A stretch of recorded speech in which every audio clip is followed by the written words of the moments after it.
হঠাৎ থানায় মুখ্যমন্ত্রী, আচমকা পরিদর্শন, ফাইল নথিপত্র থেকে লকআপের অবস্থা সব নিজেই খতিয়ে দেখলেন পুলিশ মন্ত্রী। চলে গেলেন দমকলের সদর দপ্তরেও।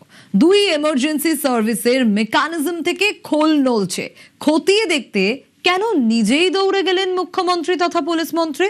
ওয়াকিবহল মহলের ধারণা এর মধ্যেও রয়েছে প্রচ্ছন্ন অথচ স্পষ্ট বার্তা। রাজকার্যে প্রচলিত প্রবাদ হলো রাজা কর্ণেন পশ্যতি, অর্থাৎ রাজা কান দিয়ে দেখেন।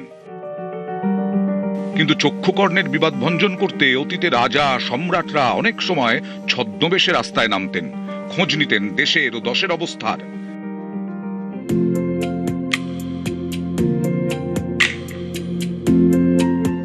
রাজতন্ত্র গেছে অনেক দিন, এসেছে গণতন্ত্র, কিন্তু প্রশাসনের কলকবজা যাচাই করতে প্রশাসনিক প্রধানের সরেজমিনে পরিদর্শনের রেওয়াজ আজও রয়ে গেছে।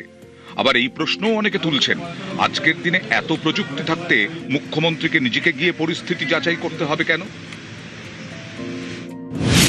বিগত তৃণমূল সরকারের 15 বছরের জামানায় পুলিশের একটা বড় অংশের বিরুদ্ধে পক্ষপাতের অভিযোগ উঠেছে বারবার।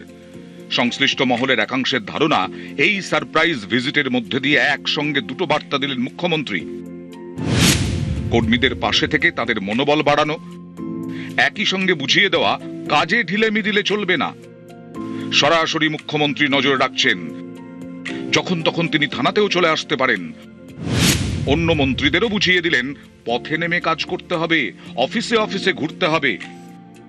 আমাদের মুখ্যমন্ত্রী, আমাদের স্বাস্থ্যমন্ত্রী হসপিটাল যাচ্ছেন, মুখ্যমন্ত্রী পুলিশ মন্ত্রী বটে, তিনি সব জায়গায় যাচ্ছেন। সেজন্য গিমিক নয়, আমরা চাই গোড়া থেকে সমস্যার সমাধান হোক। তৃণমূল জামানায় পুলিশের বিরুদ্ধে পক্ষপাত দুষ্ট হয়ে কাজ করার অভিযোগ ভুরি ভুরি, এমনকি পুলিশ মাফিয়া প্রমোটার আঁতাতে তোলাবাজির চক্র চালানোর অভিযোগ পর্যন্ত উঠেছে। রাজনীতি, অপরাধ, প্রশাসন, অনেকে বলেন গত 15 বছরে সব মিলেমিশে একাকার হয়ে গিয়েছিল। হয়তো সেই কারণেই পুলিশ প্রশাসনে ঝাঁকুনি দিতে আসরে খোদ পুলিশ মন্ত্রী। নিউজ 18 বাংলা।